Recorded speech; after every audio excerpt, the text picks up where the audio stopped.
Isolation and the absence of family and friends have taken a toll on athletes' mental health at the Tokyo Games, with some struggling to cope with the challenges posed by the COVID-19 pandemic while carrying their country's hopes on the global sports stage.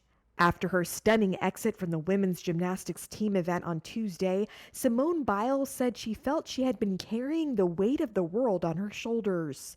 That burden seems to have been exacerbated by a year of grief, loss, and restrictions tied to the pandemic. Athletes have seen their pre Olympic training disrupted by lockdowns and restricted access to athletic facilities.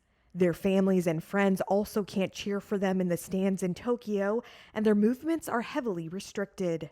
Biles, who also pulled out of an individual all-around competition on Wednesday, said, quote, "Usually you hang out in the village, all that stuff. It does suck when you feel the weight of the world. There are no outlets with the amount of training that we do."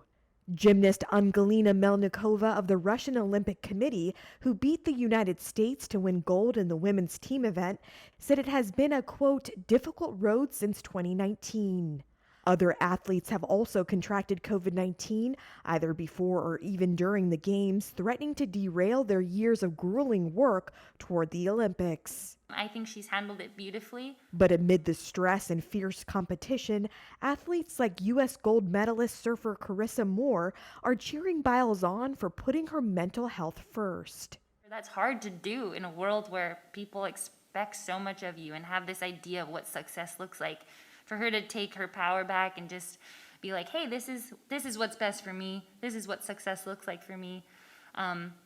That's really hard.